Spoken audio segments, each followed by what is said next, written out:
Y ahora si venimos a Apocalipsis capítulo 21, allí se nos dice que la Nueva Jerusalén es el tabernáculo de Dios. También dice que Dios mismo es el templo de ella. La Nueva Jerusalén es el tabernáculo y Dios mismo y el Cordero es el templo. Bienvenidos al estudio Vida de la Biblia con Witness Lee. Esperamos que este estudio vida los introduzca en un disfrute más profundo de las Escrituras y de nuestro querido y precioso Señor Jesús. Visítenos en nuestra página de internet radiolsm.com y allí podrán escuchar gratuitamente todos los programas radiales del estudio vida.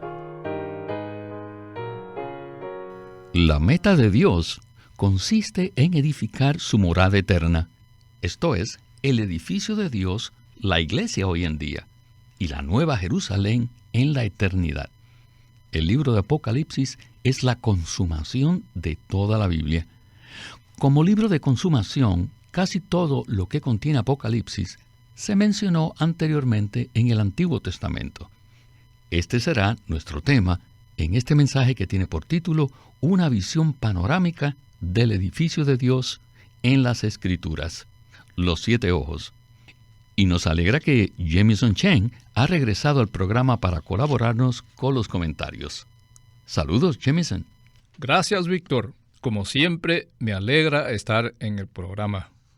Pues bien, hoy tenemos un estudio vida muy interesante, que en cierto sentido fue insertado o intercalado en el estudio vida de Génesis, porque este programa no se refiere solamente al libro de Génesis, sino que nos da una visión panorámica de toda la revelación divina. ¿Por qué este es el momento apropiado para insertar tal visión panorámica? Creo que la clave de este panorama es que el sueño de Jacob en el capítulo 28 de Génesis gobierna toda la revelación divina. Jacob es el tercer aspecto de la experiencia de vida de un hombre. Recordemos que Abraham, Isaac y Jacob se presentan de tal manera que representan varios aspectos de la experiencia de vida de un creyente. Aunque son 3 individuos, en términos de la revelación son 3 aspectos de una misma persona. En particular, hemos visto el asunto de ser llamado en Abraham, de disfrutar la gracia en Isaac y de madurar en vida para el cumplimiento del propósito eterno de Dios en Jacob. El hombre fue creado para expresar a Dios, para representar a Dios y para llegar a ser una bendición para todos los hombres en la gloria de Dios. Así que vemos que Jacob, junto con su casa, es decir, el pueblo de Israel, el tabernáculo y el templo rigen las Escrituras. Y ahora llegamos al final de nuestro estudio acerca del sueño de Jacob.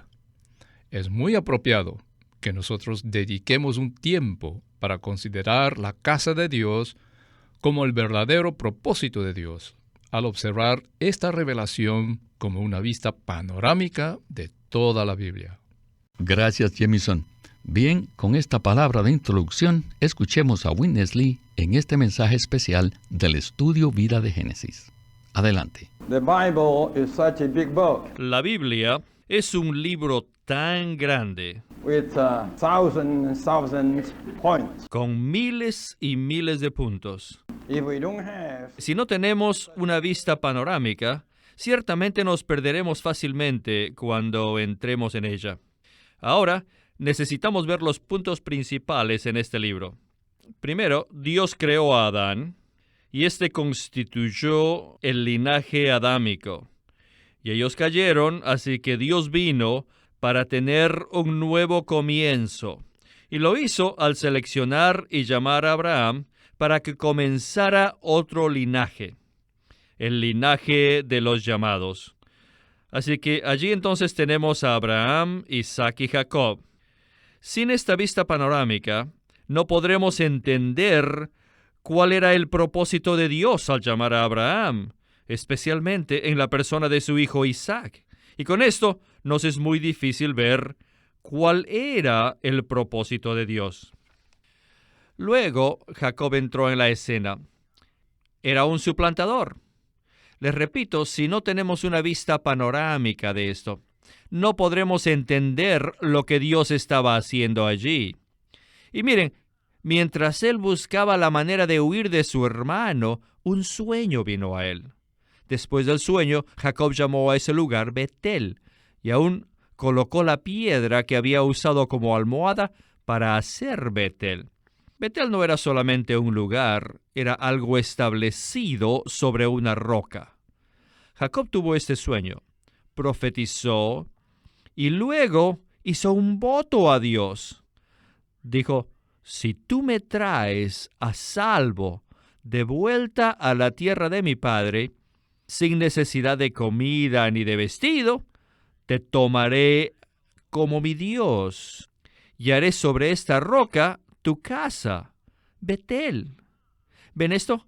Él hizo tal promesa, así que Dios fue fiel y lo trajo de regreso y lo trajo salvo. Sin embargo, Jacob no cumplió su voto, sino que se estableció en 2 lugares. Primero en Sucot y luego en Siquem. Pero finalmente vino el viento. Se produjo una tormenta y Jacob perdió su seguridad y su paz. Luego, en ese preciso momento, Dios vino para hablarle. Levántate y sube a Betel y quédate allí. Esto está en Génesis 35:1. Él tuvo este sueño. Pero, escuchen esto. También necesitamos darnos cuenta que Betel, la morada de Dios en esa tierra, fue primeramente Jacob, su casa, el pueblo de Israel como el tabernáculo. Luego el tabernáculo fue reemplazado por el templo, preparado por David y edificado por Salomón. En ese momento, Betel, la casa de Dios, estaba sólidamente aquí en esta tierra.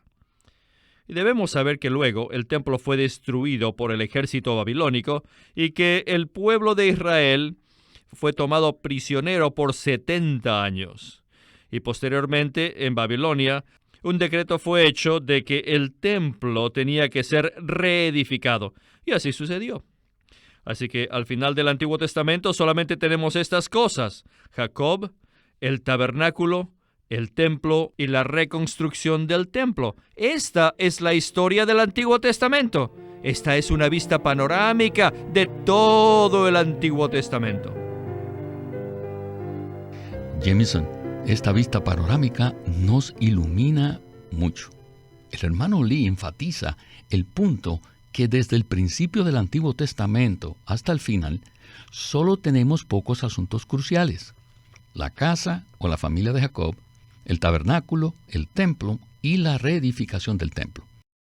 Pero, ¿qué de los otros asuntos mencionados en el Antiguo Testamento? ¿No son también asuntos cruciales? En realidad, todos los demás elementos pueden ser vinculados y resumidos en la visión particular que Dios ha puesto en las Escrituras. El deseo de Dios consiste en obtener una casa, es decir, un grupo de personas edificadas juntamente, que sean su expresión corporativa. Para que el propósito de Dios en esta tierra se realice plenamente, Él debe tener esta casa edificada. Todos los demás asuntos son solamente para el propósito de llevar a cabo esto, es decir, son el procedimiento para hacer que la casa de Dios sea una realidad. Esta es la meta de la salvación efectuada por Dios. Incluso, si miramos la creación del hombre a imagen y semejanza de Dios, el propósito de esto no es que este hombre sea un individuo glorificado, ni que sea alguien que pueda jactarse de su semejanza con Dios. El propósito de Dios consiste en obtener en esta tierra una entidad corporativa que lo exprese a Él. Si nos fijamos en el asunto del llamamiento de Abraham, o en la vida de Isaac, o en la madurez de Jacob, todo esto se realiza plenamente con el propósito de la casa de Dios, la edificación de su casa, su testimonio, su lugar de reposo. ¿Para qué es el sacerdocio? Es para expresar a Dios. ¿Para qué es el reinado? Es para llevar a cabo el gobierno de Dios. Todo esto es para que Dios obtenga una casa, un lugar de reposo, un lugar donde Él sea expresado con su autoridad.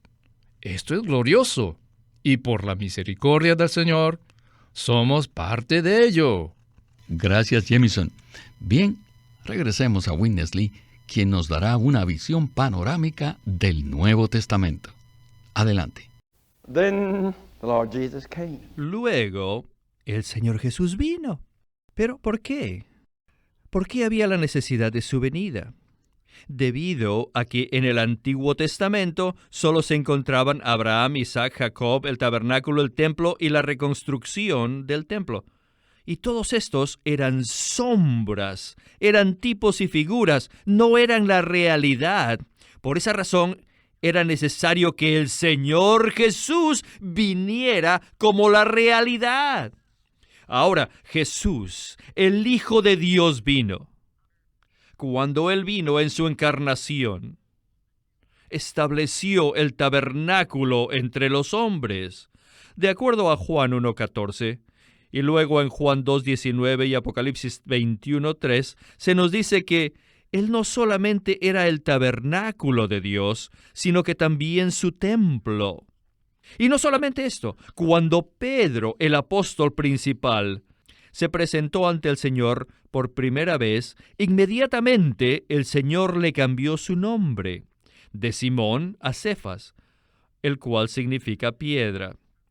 Él le dijo: Simón, desde hoy en adelante eres una piedra. Luego, en Juan 1:51, cuando Natanael vino a él, dijo: veréis el cielo abierto y los ángeles de Dios que suben y descienden sobre el Hijo del Hombre.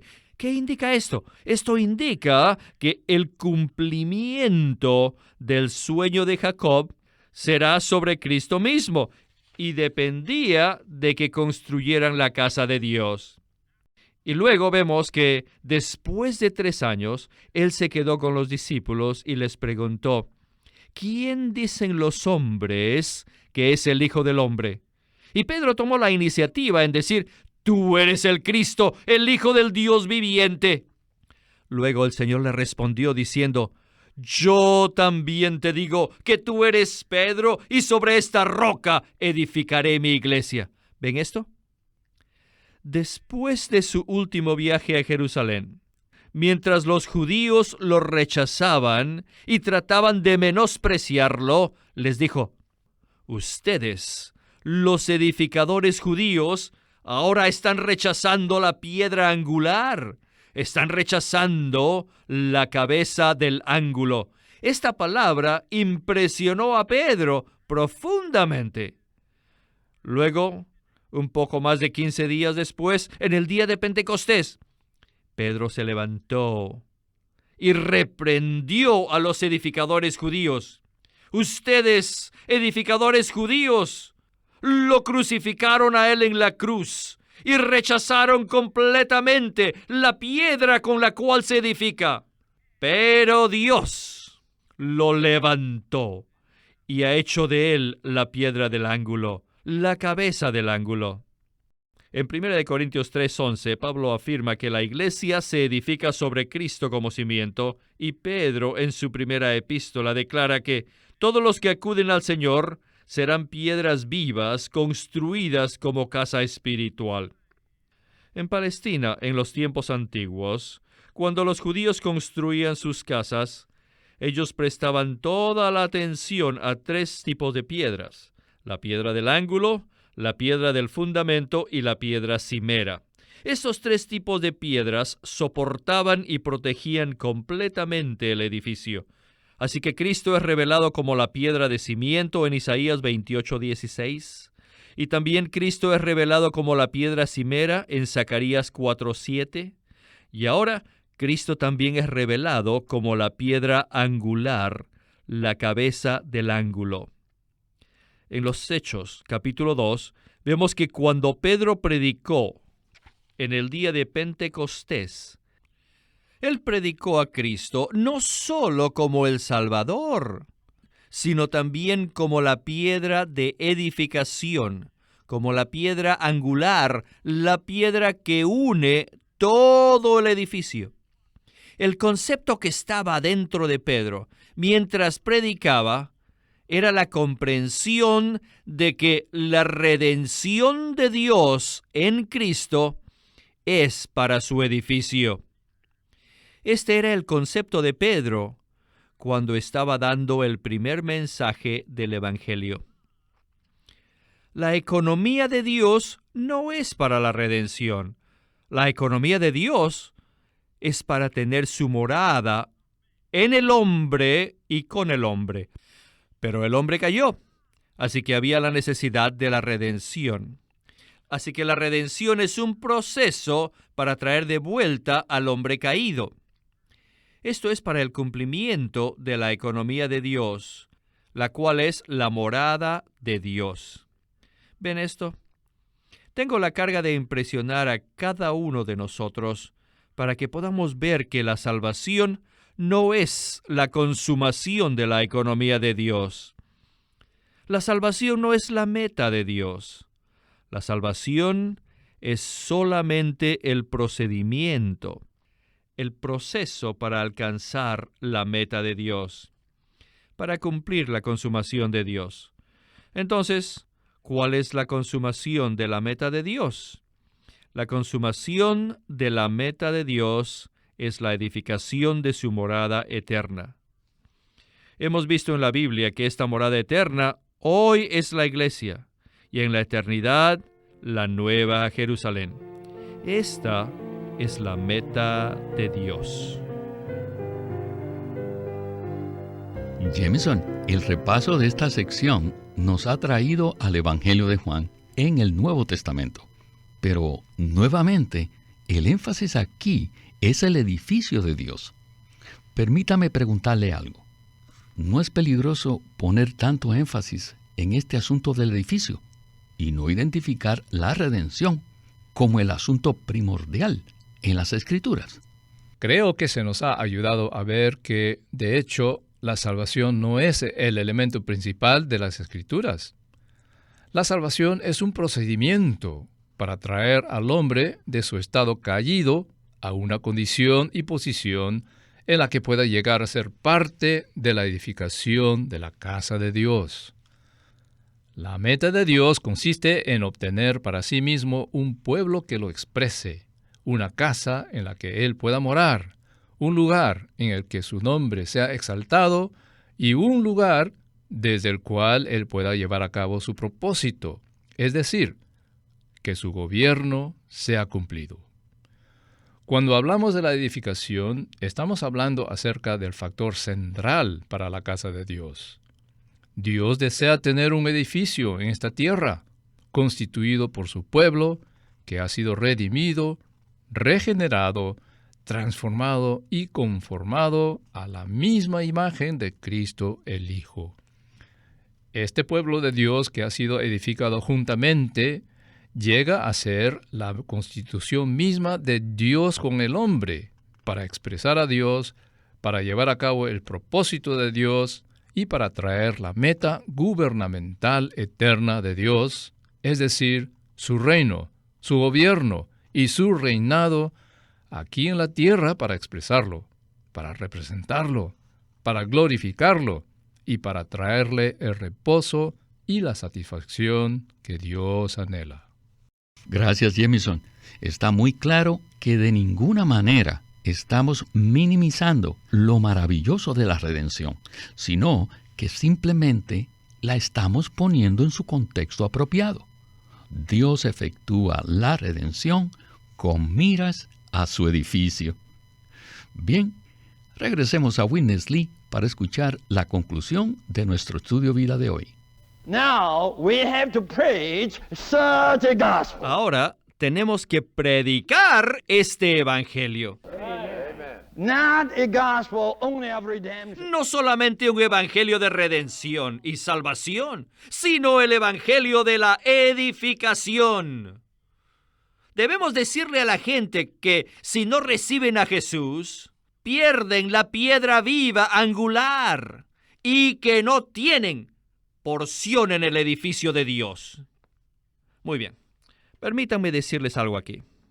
Jacob no edificó nada, pero sus descendientes sí. Primero el tabernáculo y después el templo. Y ahora si venimos a Apocalipsis capítulo 21, allí se nos dice que la Nueva Jerusalén es el tabernáculo de Dios. También dice que Dios mismo es el templo de ella. La Nueva Jerusalén es el tabernáculo y Dios mismo y el Cordero es el templo. Esta es Betel, la intención eterna de Dios, su propósito. Su meta es obtener esta habitación, que es su morada. Hoy Él está trabajando por eso. Aún en el tiempo de Jacob, Dios estaba trabajando en Jacob. ¿Para qué? Para tener su morada, para tener Betel. Hoy necesitamos ser alumbrados, ser completamente cautivados y saturados con este entendimiento de que Dios no está interesado en ninguna otra cosa, sino edificar su morada eterna. Él nos creó con este propósito.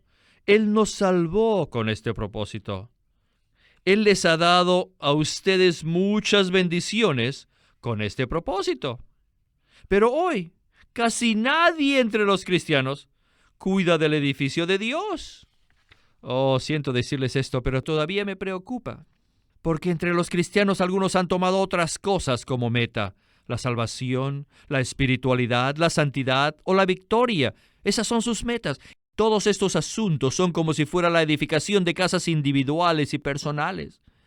Esto no es el edificio de Dios. La espiritualidad es una casa personal e individual. La santidad es una esperanza personal. Si no nos interesa la meta de Dios, aún nuestra salvación es una esperanza personal.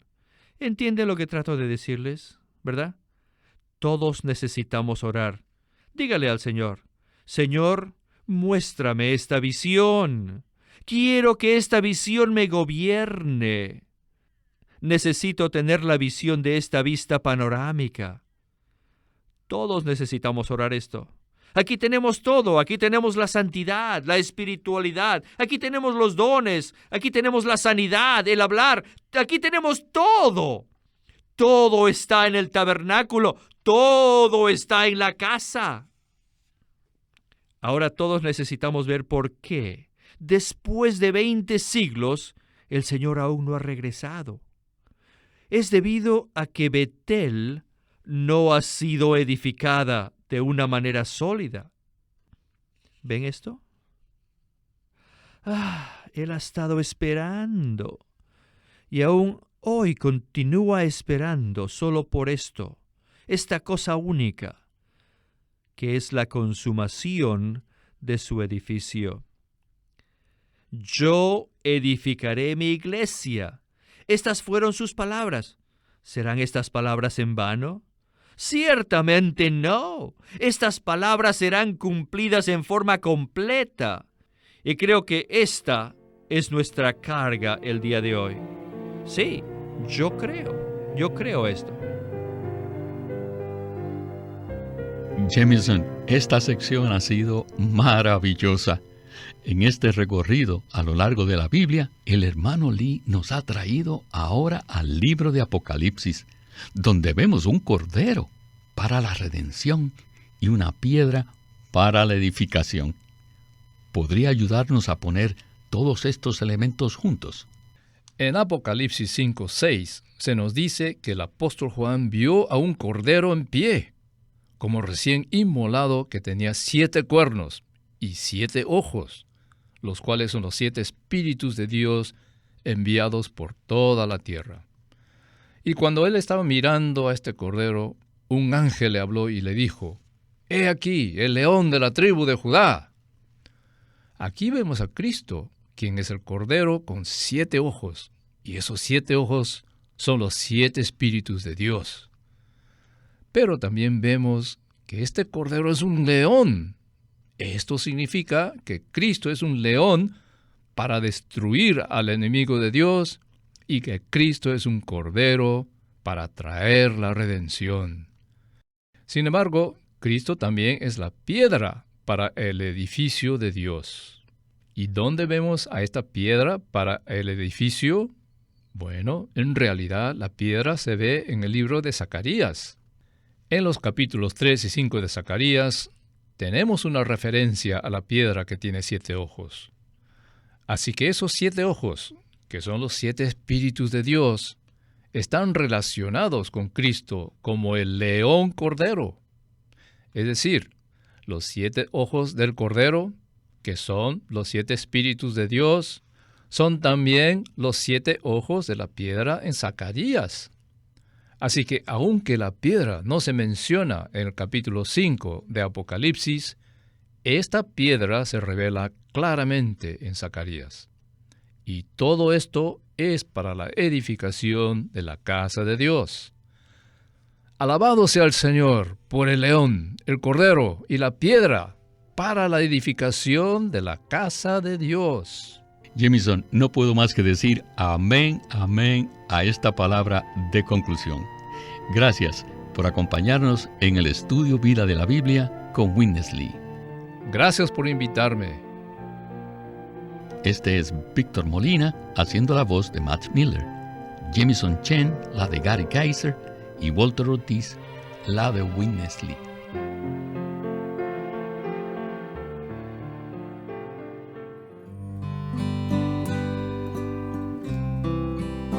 Queremos animarlos a que visiten nuestra página de internet libroslsm.com. Allí encontrarán los libros impresos del Ministerio de Watchman Nee y Witness Lee, la Santa Biblia versión recobro con sus notas explicativas, y también encontrarán folletos, himnos, varias publicaciones periódicas y libros en formato electrónico. Por favor, visiten nuestra página de internet libroslsm.com.